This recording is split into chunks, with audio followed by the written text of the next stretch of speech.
সরকার যদি ভালো করতে না পারে স্বাভাবিকভাবে সেটির অংশীদার আমি, আপনি, আমরা সকলেই সেটির অংশীদার হব। একজন বিদেশি বিনিয়োগকারী যখন এয়ারপোর্টে নামবে, সে কিন্তু বাংলাদেশটি কেমন, বাংলাদেশে সে কতটুকু নিরাপদ, বা বাংলাদেশে কতটুকু সে কিভাবে চলতে পারবে, কিভাবে সে এখানে বিনিয়োগ সহ যে কোনো কাজ সহজভাবে করতে পারবে, এটি সে রাস্তায় বের হলেই বুঝতে পারবে যে বুদ্ধিমান লোক। সেই জন্যই আমি বলেছি যে ডিসিপ্লিনটা অত্যন্ত গুরুত্বপূর্ণ। আমি রাস্তার ডিসিপ্লিনটা আপনাদেরকে উদাহরণ দিয়ে বোঝানোর চেষ্টা করেছি। এরকম অবস্থা সোজা বাংলায় যেটাকে বলে অনেকটা হয়তো হজবরল, এরকম একটা শব্দ আমরা ব্যবহার করি, এরকম অবস্থা হয়তো আমাদের রাষ্ট্রের বিভিন্ন জায়গায় আছে। আমাদের দায়িত্ব সেই বিষয়গুলোকে ধীরে ধীরে, একদিনে হবে না কোনো বিষয়, ধীরে ধীরে সেই বিষয়গুলোকে ঠিক করে নিয়ে আসা। আপনারা এখানে অনেকেরই আপনাদের সৌভাগ্য হয়েছে, কম বেশি হয়তো অনেকেরই সৌভাগ্য হয়েছে, বিশেষ করে যারা কর্মকর্তাবৃন্দ আছেন, পৃথিবীর ভালো ভালো দেশগুলো সফর করার। যে সকল ভালো ভালো দেশে আপনারা সফর করেছেন, আপনাদের কাজের জন্যই আপনারা সফর করেছেন হয়তো অধিকাংশ ক্ষেত্রে। নিশ্চয়ই মানুষ হিসাবে যখন আপনি সেই দেশগুলোতে গিয়েছেন, আপনি একজন কর্মকর্তা হিসাবে গিয়েছেন, বাংলাদেশের সরকারের কর্মকর্তা হিসাবে হয়তো সরকারি কাজে গিয়েছেন, কিন্তু একটা সময় তো আপনি মানুষ হিসাবেও চিন্তা ভাবনার সুযোগ পেয়েছেন। যখন পথে বেরিয়েছেন, যখন তাদের ট্রাফিক ব্যবস্থা দেখেছেন, যখন তাদের অফিস আদালতের ব্যবস্থা দেখেছেন, নিশ্চয়ই আপনার মনের মধ্যে একজন বাংলাদেশি হিসাবে, একজন মানুষ হিসাবে, একজন নাগরিক, দেশের নাগরিক হিসাবে আপনার মনের মধ্যে হঠাৎ করে একটি কথা এসছে, যা হয় এদের দেশটা এত সুন্দর, আমার দেশটা কেন এরকম, এটি আসতে বাধ্য আপনার মনের মধ্যে।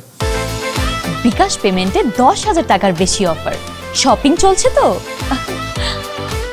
যে দেশটিকে নিয়ে আপনি আফসোস করেছেন, এই দেশটিতেও মানুষ আছে, এবং যেই দেশটিকে আপনি উদাহরণ হিসাবে চিন্তা করছেন, সেই দেশটিতেও মানুষ আছে। সেই দেশটির মানুষই সেই দেশটিকে গড়ে তুলেছে সুন্দরভাবে। তারা যদি পারে, তাহলে আমরা কেন পারবো না? হয়তো সময় লাগতে পারে, কিন্তু আমি দৃঢ়ভাবে বিশ্বাস করি আমরা সকলে মিলে যদি আমরা চেষ্টা করি, আপনাদের মতন মানুষগুলো যদি সহযোগিতা করে একটি রাজনৈতিক দলকে, একটি রাজনৈতিক সরকারকে, আমি দৃঢ়ভাবে বিশ্বাসী আমরা অনেকটুকু ডিফারেন্স তৈরি করতে সক্ষম হব ইনশাআল্লাহ। সম্মানিত উপস্থিতিবৃন্দ, বাংলাদেশের মানুষ অনেক প্রত্যাশা নিয়ে বর্তমান সরকারের দিকে তাকিয়ে আছে। বাংলাদেশের মানুষ বর্তমান সরকারের কাছে অনেক প্রত্যাশা, আশা, আকাঙ্ক্ষা তারা রাখছে। এটি আপনারা দেশের নাগরিক হিসাবে, আপনারা এই সমাজের অংশ হিসাবে, এটি স্বাভাবিকভাবে আপনাদেরও ধারণা আছে।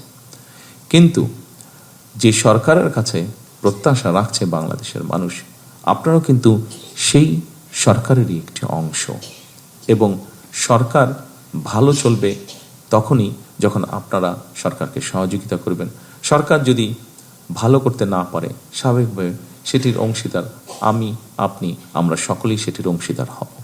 এবং রাষ্ট্র যদি ভালো না চলে, সরকার যদি ভালো না চলে, কেউ কেউ হয়তো আমরা ভাবতে পারি যে আমি তো একটা বেটার পজিশনে আছি, আমি তো সেভাবে ক্ষতিগ্রস্ত হব না। ঠিক আছে, আমি হলাম না, কিন্তু আমার পরিবারের বা আমার আত্মীয় স্বজন কেউ না কেউ তো ক্ষতিগ্রস্ত নিশ্চয়ই হচ্ছে, কেউ না কেউ তো কষ্ট নিশ্চয়ই পাচ্ছে। সেই জন্যই আমি প্রথমেই বলেছিলাম উপস্থিতিবৃন্দ, যে আমাদের প্রত্যেকের আল্লাহর কাছে শুকরিয়া আদায় করা উচিত যে আল্লাহ আমাদেরকে একটা সুযোগ দিয়েছেন, আমাদেরকে আল্লাহ সেই পরিস্থিতি বা সুযোগ দিয়েছেন যেখানে আমরা যদি স্ব অবস্থান থেকে সচেতন হই, স্ব অবস্থান থেকে যদি আমরা কাজ করি, অবশ্যই আমরা একটা অবদান রাখতে পারবো এই দেশ গঠনের, এই সমাজ গঠনের, এই রাষ্ট্র গঠনের।